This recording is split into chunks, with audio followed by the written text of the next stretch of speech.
చేస్తున్నాను కదండి. ఈరోజు ఒక అద్భుతమైన స్త్రీ గురించి మీకు చెప్తాను, జాగ్రత్తగా అందరూ ఆలోచించారు. హేయురాలైనటువంటి హేరోదియ. ఈరోజు మన పాఠాంశం ఏంటంటే హేయురాలైనటువంటి హేరోదియ. అర్థమైంది మీకు? హేయురాలైనటువంటి హేరోదియ. ప్రార్థన చేసుకుని వాక్య ధ్యానంలోనికి వెళ్దాం. మహాపరిశుద్ధుడు అయిన పరలోకపు తండ్రి, ఈ రాత్రి వేళ మీ పిల్లలు ఆసక్తితో నీ మాటలు వినడానికి వచ్చారు. ఈ సమయాన్ని మాకు ఇచ్చినందుకు మీకు కృతజ్ఞతాస్తుతులు చెల్లిస్తున్నాను. నీ పిల్లలకు నీ మాటలు చెప్పగలిగిన సామర్థ్యాన్ని నాకు దయచేయండి. నీ పిల్లలకు ఎలా చెబితే అర్థమవుతుందో అలాగూ చెప్పడానికి సంయోచితమైనటువంటి జ్ఞానాన్ని ప్రసాదించండి.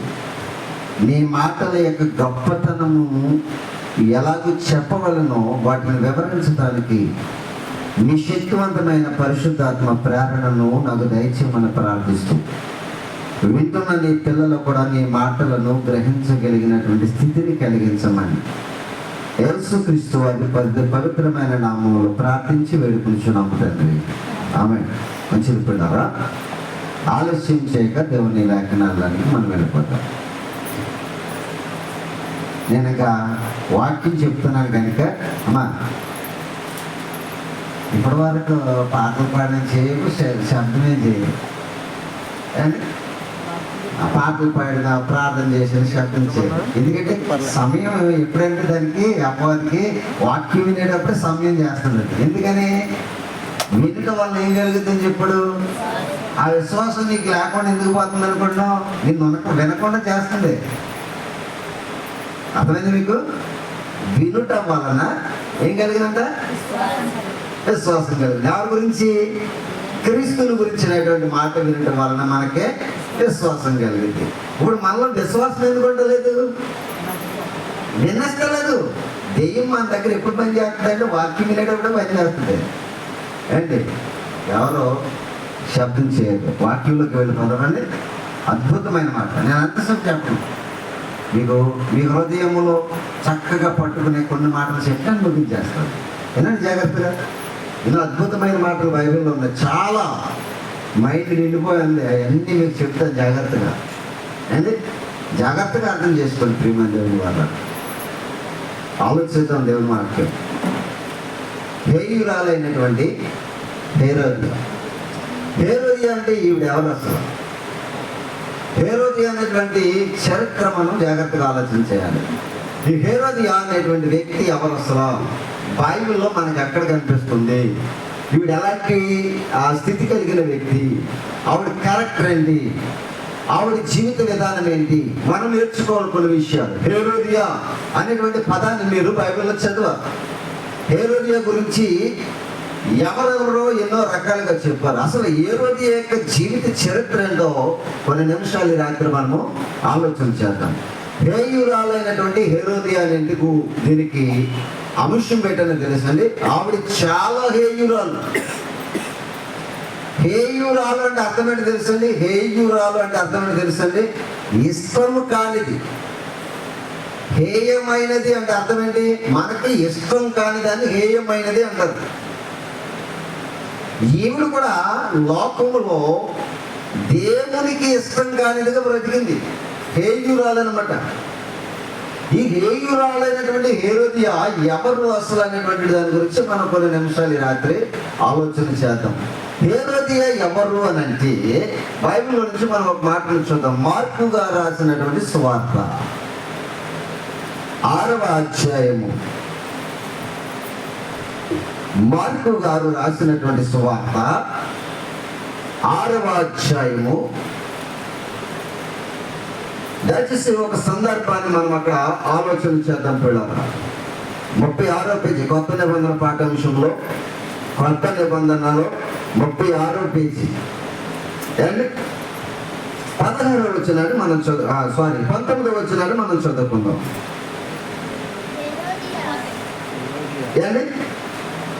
మార్కు గారు రాసినటువంటి సువార్త 6వ అధ్యాయము 19వ వచనంలో ఈ హేరోదియ మనకి ఎదురవుతుంది. చదువుదాం ఆ మాట.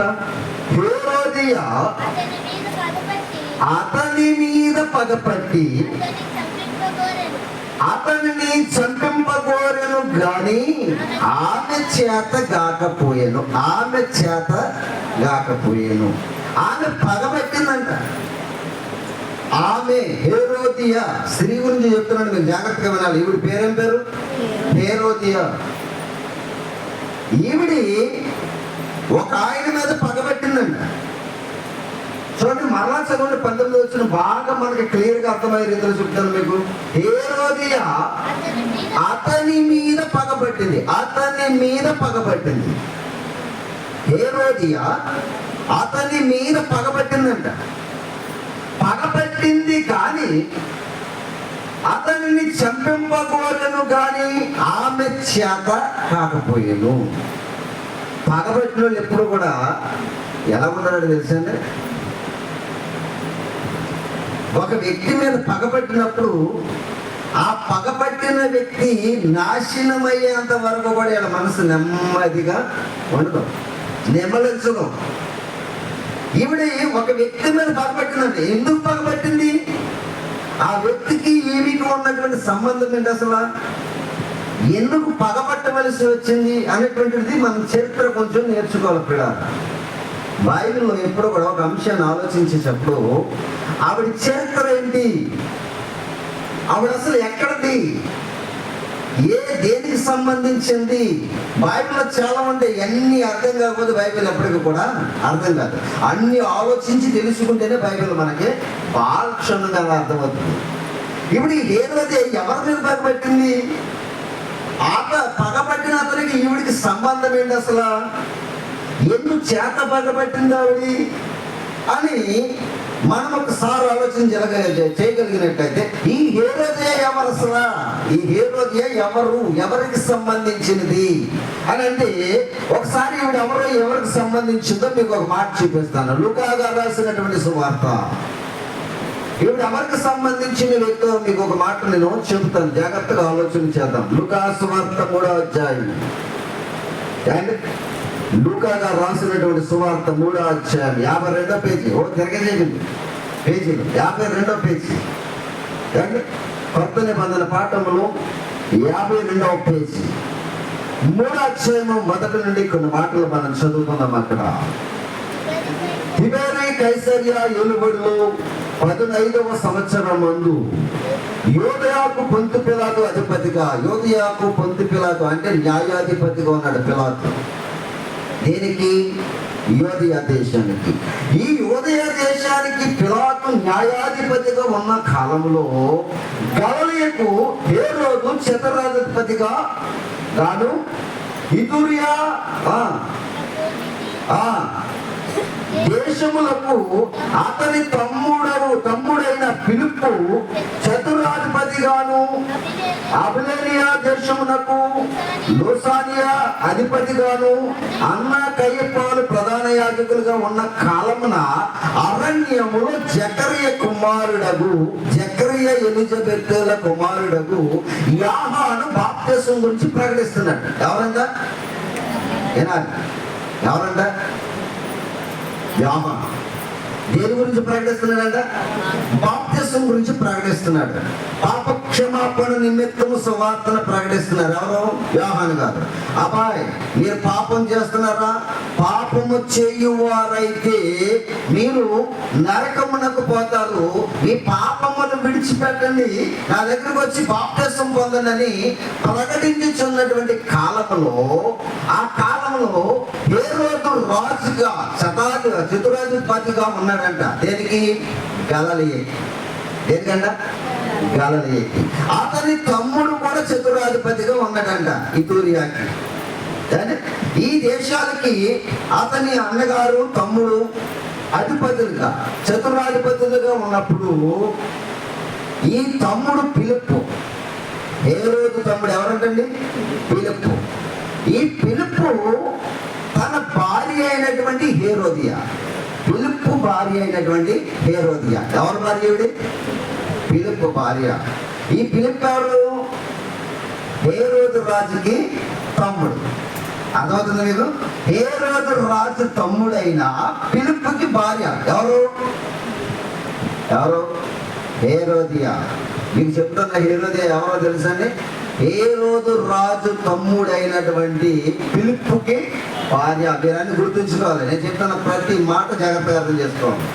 ఫిలిప్పు భార్య హేయురాలు. ఎందుకు హేయురాలంటే భర్తను విడిచిపెట్టేసింది. భర్తను విడిచిపెట్టింది, బావగారు ఉంచుకుంది. ఎవరు ఉంచుకుందంటే భర్తను విడిచిపెట్టి బావగారు ఉంచుకుంది. ఈ మాట యోహాను గారు వచ్చి హేరోదు రాజుతో చెప్తాడు. చూద్దాం, ఆ మాటను కూడా మీకు చూపిస్తాను. మత్తయి గారు రాసినటువంటి సువార్త 14వ అధ్యాయము. ఒకసారి మనం ఆ మాటను చదువుకుందాం. ఈ పరిచయం చేయాలి కనుక చెప్తాను, జాగ్రత్తగా వినాలి. మత్తయి గారు రాసినటువంటి సువార్త 14వ అధ్యాయము దయచేసి చదువుదాం. మొదటి వచనం. ఆ సమయమందు చతుర్థాధిపతి అయిన హేరోదు యేసును గూర్చిన సమాచారం విని ఇతడు బాప్తిస్మము ఇచ్చి యోహాను అతడు మృతుల్లో నుండి లేచి ఉన్నాడని, అందువలనే అద్భుతములు అతని యందు క్రియారూపములగుచున్నవని తన సేవకులతో చెప్పెను. ఏలయనగా నీవు నీ సోదరుడైన ఫిలిప్పు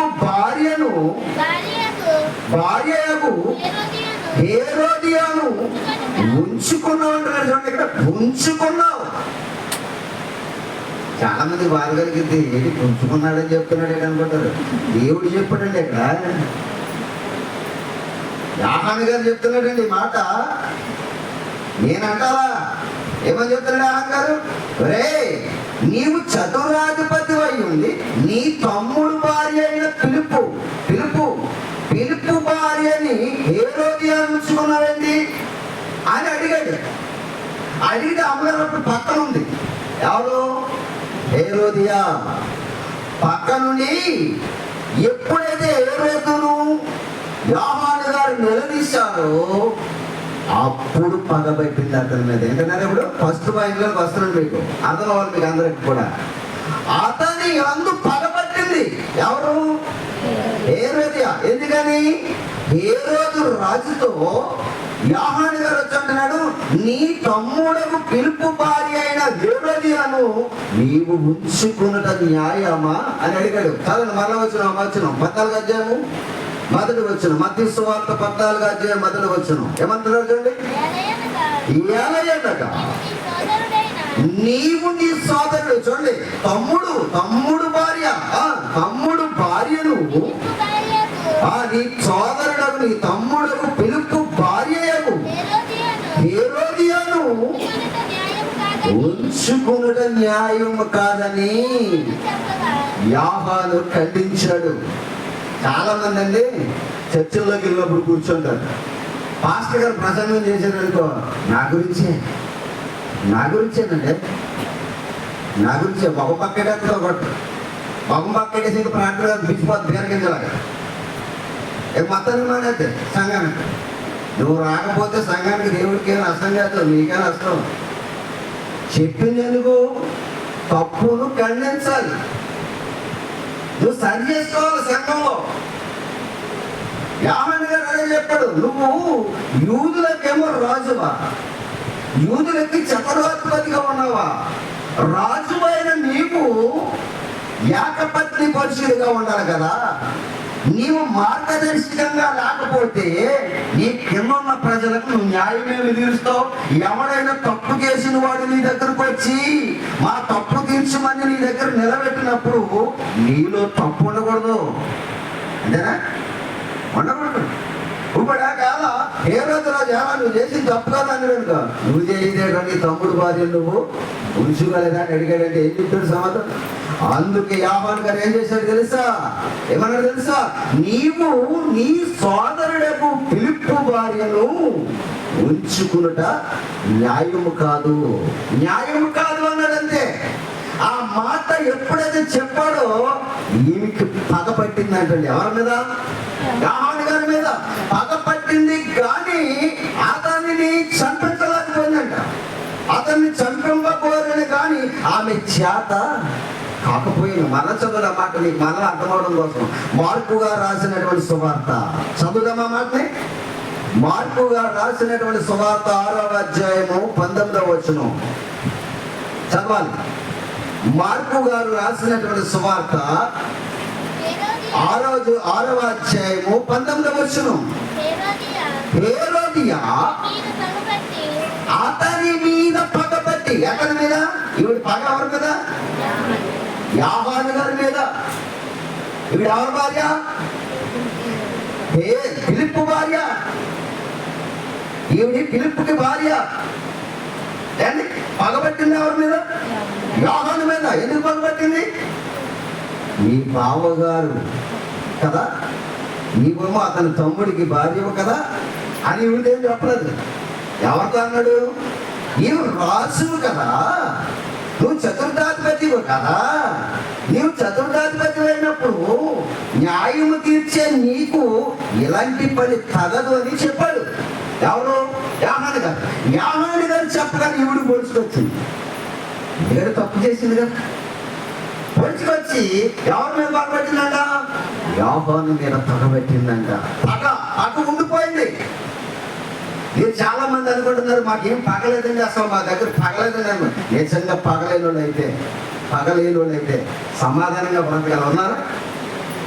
సంఘంలో నుంచి బయటకు పోయిన సమాధానంగా ఉన్నారా? లేదు. ఈయన పగ ఉన్నవాడు ఎవరు దేవుడికి పనికిరాడు.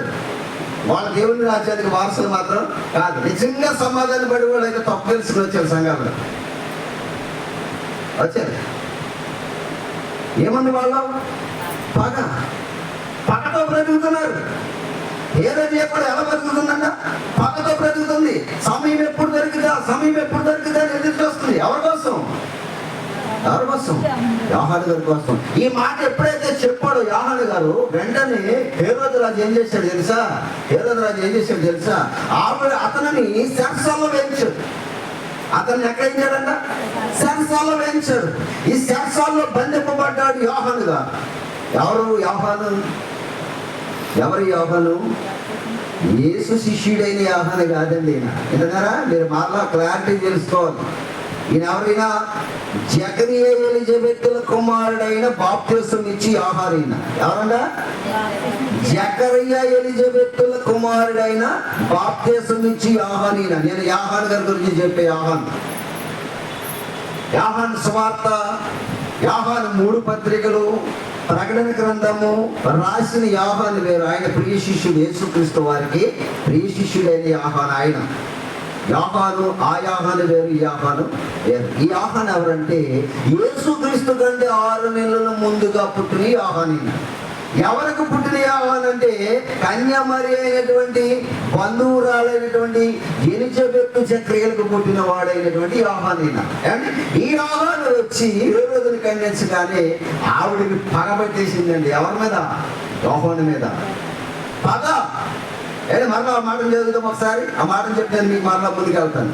19వ వచనం, మార్కు సువార్త 6వ అధ్యాయము 19వ వచనం ఏమంటున్నాడు చూడండి. హేరోదియా అతని మీద పగబట్టెను, అతన్ని చంపింప కోరెను గాని ఆమె చేత కాలేకపోయిందంట. అయితే ఆమె చేత కాలేదు.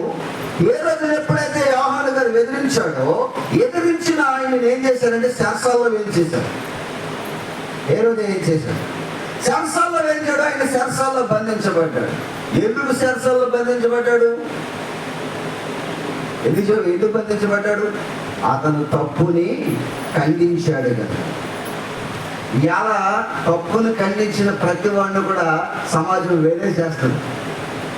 జాగ్రత్తగా వినాలి. దూరం అయిపోతూ ఉంటుంది. అతనికి సత్యం గురించి చెప్పాడు కనుక యోహాను శంసాల్లో వెళ్ళిపోయాడు. అతన్ని ఎప్పుడు చంపేద్దామని ఇప్పుడు పగతో ఉంది. ఇప్పుడు బయట పగతో రగిలిపోతుంది. హృదయంలో పగ ఉంచుకుంది. ఒక దినం వచ్చిందంట. ఆ దినం ఏంటంటే హేరోదు పుట్టినరోజు. ఎవరు పుట్టినరోజు అంట? హేరోదు పుట్టినరోజు వచ్చింది. హేరోదు పుట్టినరోజు వచ్చినప్పుడు అతడు అధిపతులందరినీ ఏకేశాడంట. చూద్దాం, ఆ మాట కూడా చూద్దాం. మత్తయి గారు రాసినటువంటి ఆ సువార్త 14వ అధ్యాయము ఆ మాటను కూడా ఒకసారి మనం చదువుకుందాం. మత్తయి గారు రాసినటువంటి సువార్త 14వ అధ్యాయము అండి, ఆ మాటను కూడా ఒకసారి జాగ్రత్తగా చదవండి.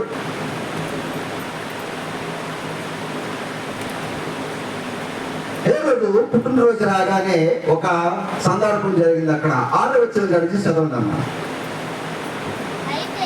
అయితే 4వ వచనం కానీ చదవండి.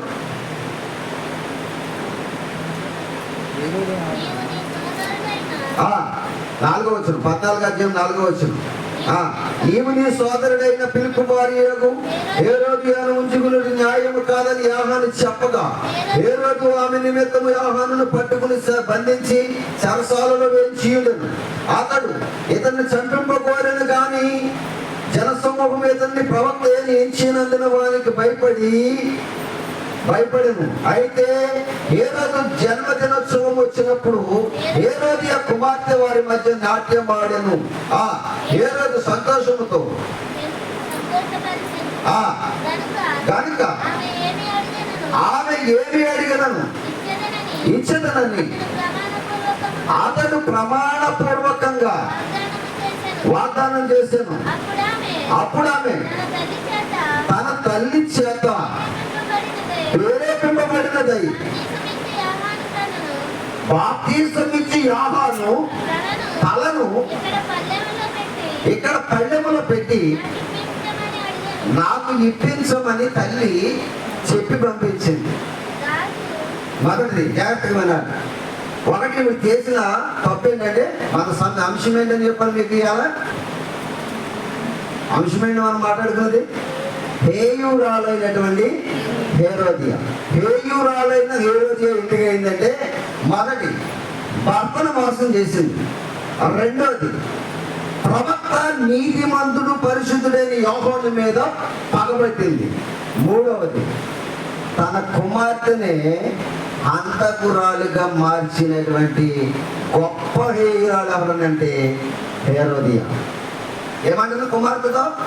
నువ్వు అబ్బాయి ఏమి కోరుకోవద్దు, రాజ్యంలో సగమైన ఆయన దగ్గర ఉన్నది, ఆయన ఉన్నదంతా మంద అవుతుంది.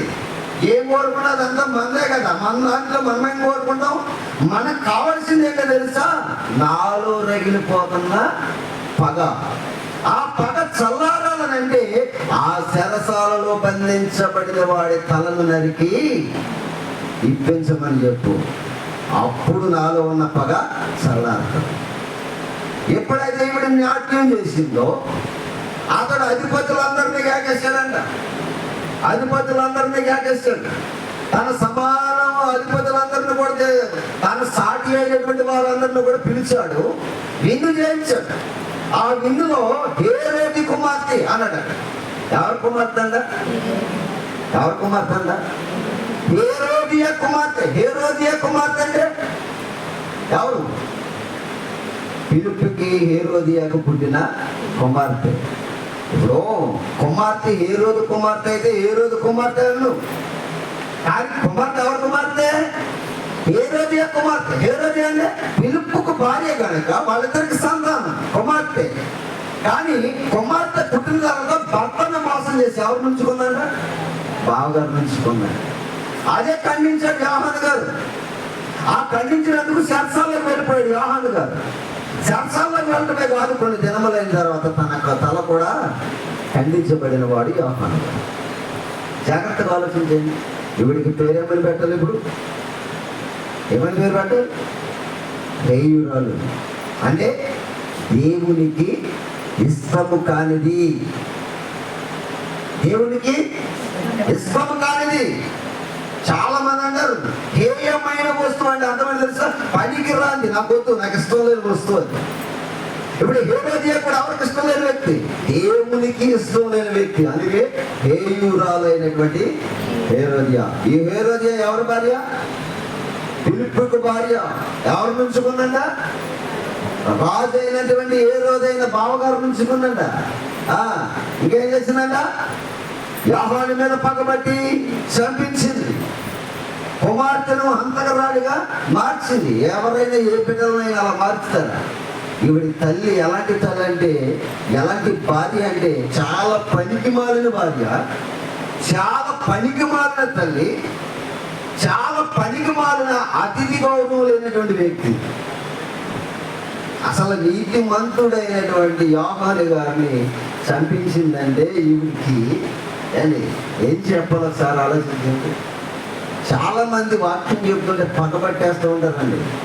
పగ రగిలిపోతూ ఉంటుందో కానీ మా గురించి చెప్పాడు, మీ గురించి చెప్పకపోతే ఇంకెవరి గురించి చెప్తున్నాడు దేవుడు? ఈ మాటలని ఎవరి గురించి? మన గురించే. 66 పుస్తకాల గ్రంథాన్ని ఎందుకు ఇచ్చాడు? మన జీవితాలను మార్చడానికి, మన మనసులను మార్చడానికి, మన మనసుల్లో ఇమిడిపోయిన, మన మనసులలో పాతికిపోయిన పగలు విడిచిపెట్టడం కోసం. నీవు పగను విడిచిపెట్టి ప్రేమను పొందాలన్నది దేవుని ఉద్దేశం. నీలో ప్రేమ పుట్టాలి, పగ చచ్చిపోవాలి. కానీ మనలో ఏం పుడుతుంది? పగ పుడుతుంది, ప్రేమ చచ్చిపోవాలి, చంపేస్తాం. ప్రేమ చచ్చిపోతుంది, పగ మాత్రం దినదినము దినదినము నూతనంగా ఎదుగుతూ ఉంది. పగ పెరుగుతుంది, ప్రేమ హతమారిపోతుంది. ఇప్పుడు యోయురాలైనటువంటి హేరోదియాలో కూడా ఏం పెరిగిపోయింది? పగ. అతని మీద పగ పట్టేసింది. ఎవరి మీద? యోహాను గారి మీద. యోహాను గారి మీద పగ పెంచుకుంది. ఎందుకు పెంచుకుంది? ఆయన నిజము చెప్పాడు. అది అర్థమవుతుంది మీకు? జాగ్రత్తగా అర్థం చేసుకోవాలి పిల్లలు. ఎప్పుడైనా ఏ సేవకుడైనా వాక్యం చెప్పినప్పుడు సత్యం చెప్పుకుంటే, ఓహో నాలో ఇది లోపమేమో, ఇది నేను తీసేసుకోవాలేమో అని సరి చేసుకోవడానికి ప్రయత్నం చేయాలి తప్ప అసలు నేనే లేకుండా పోతే బాగుంటుంది అనుకోకూడదు. ఎక్కడ లేకుండా పోతే ఎక్కడైనా ఉండలేదు. ఇక దేవుని దగ్గర నుంచి పారిపోయావు. ఎక్కడి నుంచి పారిపోయావు? దేవుని దగ్గర నుంచి పారిపోయావు. దేవుడున్న చోట ఎప్పుడు కూడా చాలా శ్రేష్టమైన మాటలు మనకి దొరుకుతాయి. ఏం దొరుకుతాయి అంట? చాలా శ్రేష్టమైన మాటలు మనకు దొరుకుతూ ఉంటాయి. జాగ్రత్తగా ఆలోచించేది ప్రేమ దేవుని వారు. మనం అందరం నేర్చుకోవలసిన ప్రతి మాట కూడా హేరోదు చేత, యోహాను చేత హేరోదు ఏం చేయబడ్డాడంట? హెచ్చరింపబడ్డాడు, విమర్శించబడ్డాడు. తన జీవితాన్ని అతను ఏం చేసుకున్నాడంట? దేవుని కొరకు అర్పించుకున్నాడు. ఎవరు? యోహాను గారు తన జీవనుడంట అర్పించుకున్నాడు. నేను కూడా సత్యం విషయంలో జాగ్రత్తగా గమనించగలిగినట్లయితే, నేను ముగిస్తున్నాను కూడా, సత్యం విషయంలో యోహానులా బ్రతకాలి. కండెన్స్ సరి చేయడానికి ప్రయత్నం చేయాలి. వాళ్ళు సరి చేసుకోలేదా వాళ్ళ పోతారు. కానీ మనం మాత్రం దేవుని మార్గంలో మాత్రం యోహాను వలె బ్రతకాలి. హేయురాలైనటువంటి హేరోదియా ఎవరి భార్య? ఫిలిప్పు భార్య. ఆ ఒక హంతకురాలికి తల్లి. ఒక పగబట్టిన అతిథి ద్వేషురాలు. అతిథిని ప్రేమించలేనటువంటి తత్వం కలిగిన వ్యక్తి. అందుకే హేయురాలైనటువంటి హేరోదియా. ప్రార్థన చేస్తున్నాం. దయచేసి కూడా కళ్ళు మూసుకుని ప్రార్థనలో ఇక్కడ వచ్చినందుకు ప్రార్థన. ప్రేమ కలిగిన మా కన్న తండ్రి, పరిశుద్ధుడు అయిన మా ప్రభు, నీకు వందనాలు, స్తోత్రాలు చెల్లిస్తున్నాం. ఈ రాత్రి హేయురాలైనటువంటి హేరోదియా గురించి ఎన్నో అద్భుతమైన సంగతులు మాకు మీ లేఖనాల నుంచి నేర్పించినందుకు మీ స్తోత్రాలు చెల్లించుకుంటున్నాం. ఇది మా ప్రభా, మీ దాసునిగా నేను చేయి ప్రార్థన పరమందన్న మీరు ఆలకించండి. ప్రార్థన ప్రతిఫలం తెచ్చండి. ఆ మాటలు నీ పిల్లల హృదయాల్లో విత్తబడి వారి ఆత్మీయ జీవితాన్ని ఫలింప చేయడానికి ఉపయోగపడగలిగినట్లు మీ కృపను దయచేయమని ప్రార్థిస్తున్నాను. ఇప్పుడు వచ్చిన ప్రతి బిడ్డని మీరు పేరు పరిశుభ్ర జ్ఞాపకం చేసుకోండి, దీవించండి. ఇంకా మా ప్రభా, మరి బలహీనులుగా ఉన్నటువంటి నీ బిడ్డలు అయినా జాన్ పీటర్ని మీరు జ్ఞాపకం చేసుకుని బిడ్డకు ఆరోగ్యాన్ని దయచేయండి. దొరకరావుని మీరు జ్ఞాపకం చేసుకుని ఆరోగ్యాన్ని దయచేయండి. తల్లి మనమ్మ గారిని మీరు జ్ఞాపకం చేసుకోండి, బిడ్డకు మంచి ఆరోగ్యాన్ని మీరు దయచండి. ఇంకెవరెవరు బలహీనలు ఉన్నారో వారందరినీ మీరు జ్ఞాపకం చేసుకోండి. సంఘ విశ్వాసులు అందరూ అవసరతలు అక్రతలన్నీ కూడా తీర్చమని ప్రార్థన చేస్తాం. ఆయన మాకు సహకారంలో ఉన్న ప్రతి కుటుంబాన్ని మీరు చల్లగా కాపాడమని ప్రార్థిస్తున్నాను తండ్రి. ఇదిగో మా ప్రభా, ఈ శబ్దయంత్రం ద్వారా నీ మాటలు విన్న వారిని కూడా ఆత్మీయతలో బలపరచమని ప్రార్థిస్తున్నాను. సహాయం చేయండి. నువ్వు నాకు ఇచ్చిన భార్యను, ఇద్దరు కుమార్తెను మీరు మా ప్రభువుని జ్ఞాపకం చేసుకోండి. వారికి ఆయుష్యం ఉండి ఆరోగ్యం దయచేసి మీ పరిచర్యలో బలపరచమని ప్రార్థిస్తున్నాను. ఇక మీ దాసులైన నాకు, మీ పిల్లలకు మీ మాటలు చెప్పగలిగిన సామర్థ్యం, అయినా మీ మాటలు చెప్పగలిగిన సామర్థ్యమును, మీ మాటలు అద్భుతంగా వివరించగలిగిన ఆయన జ్ఞానమును, మీ పరిశుద్ధాత్మ ప్రేరణను మీ దాసులైన నాకు కలిగించి మీకు ఎన్నో సంగతులు మీ పిల్లలకు వివరించడానికి మీ కృపను దయచేస్తారని మా ప్రభువుని, మీ ప్రియ కుమారుడు, మా రక్షకుడైన యేసుక్రీస్తు వారి ఉన్నతమైన నామములో ఈ ప్రార్థన మీకు సమర్పించి అడిగి వేడుకుంటున్నాను మా ప్రియ పరలోకపు కన్న తండ్రి.